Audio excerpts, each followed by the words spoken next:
Okay, so first warning, this video will contain spoilers about Empire of Storms by Sarah J Maas. If you have not read this book, please keep scrolling and come back once you have. I want to talk about all of the little things and big things that I really liked about this book. I wrote a list of them so I would not forget. The first thing, the little folk. Can we talk about how cute they are? Like, they just leave little gifts for Aelin. I think it's adorable. And the fact that in this book that they actually played a part, like warning her about what was going to happen in the temple, and like, I love it. They're adorable. And like the whole movement for them to save Dorian from Rifthold when the witches were going to come attack, how Manon just like sliced the head off of a witch and Rowan busted his ass to get there on time and she like let them go. I mean, that was just, that whole thing was awesome. And it was the turning point for Manon. I know in Queen of Shadows, she warned them about Dorian still being in there when the Valg Prince was, you know, possessing him. But still, I think this was like, I mean, she killed another witch. So she really is like turning a corner here, and I'm here for it. Oh, and when Aelin put the crown of fire on her head, I freaked out. I made a whole separate video of me freaking out about it, and I sent it to my sister. And I was just like, are you kidding me right now? And in that same scene, she burned somebody from the inside out just by blowing out a breath. Are you kidding me right now? Are you kidding me right now? I mean, talk about a badass bitch. And then Manon slicing and dicing her grandmother. Let's talk about that. I mean, I was ready for her grandmother to die a long time ago, but that bullshit she was pulling, she deserved every bit of it. At first, I was excited because I thought she killed her grandmother, but then I kept reading and she missed. But she still tore her up. Ripped her to shreds. I mean, Manon did not walk away unscathed, but I was very proud of her. And I'm glad that she did that because I was really worried that she was going to let Astrid be killed, and I was not happy about that at all. Let's talk about Lorcan and Elide.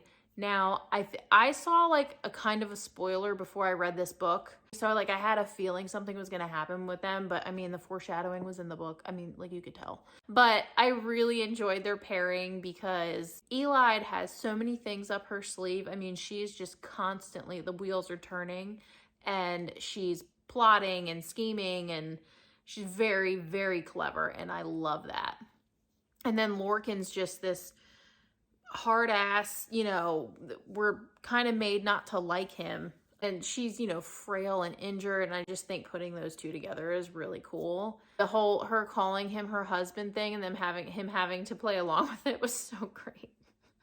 I am sad that they ended at the end of this book. I mean, I get it, but it still makes me sad. Oh, and when Aelin was waiting in Captain Rolf's office with her feet propped up on the desk, I was having the time of my life reading that because I love when Aelin pretends to be Celaena still. She's just so irreverent. I think that's a good word to use for how she is when she's Celaena, and I'm here for it. I'm here for a lot of things in this book, and I love when she pretends to be Celaena.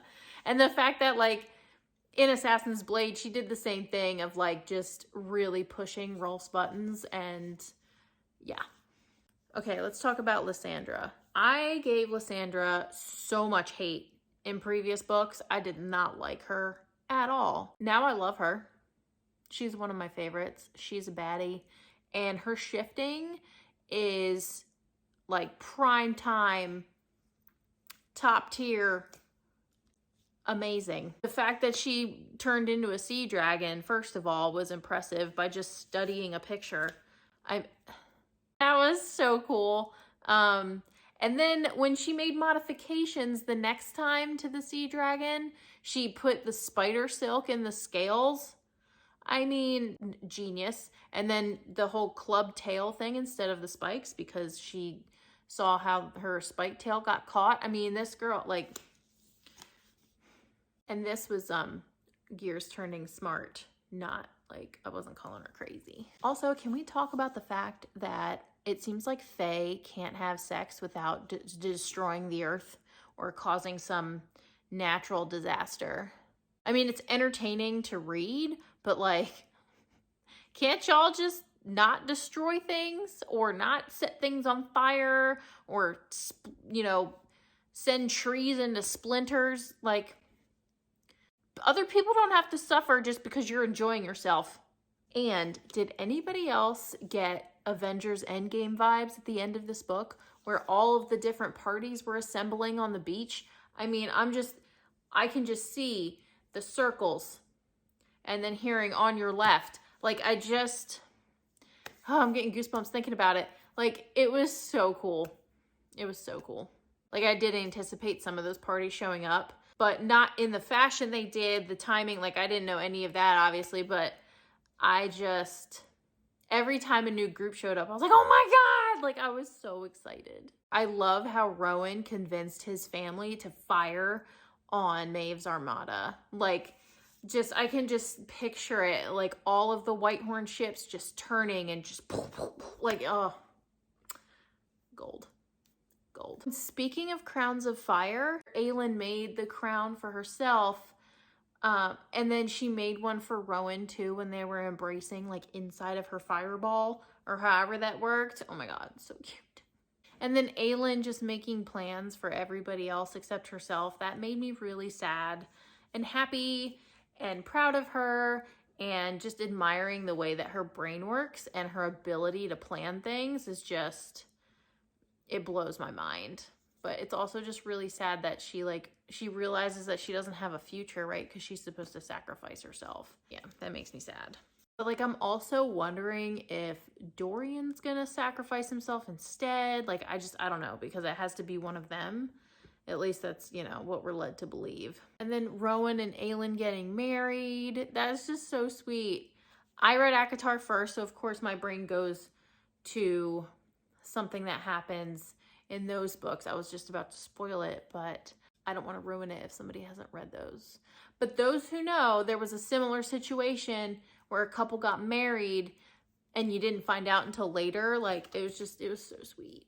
And of course, the cliffhanger that this ended on, the capturing of Aelin in the iron box. I have to say, I did not stop crying from the moment that Rowan knelt down on the sand. Like, when he realized that she wasn't there, and I just sobbed basically for the entire rest of the book. I mean, I know my girl is not going to be stuck in that iron thing forever. Like, they're going to get her back. How that's going to happen, I have no idea.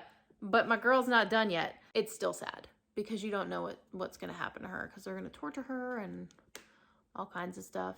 But yes, I love this book. It was so good. I am excited and scared to see what's next.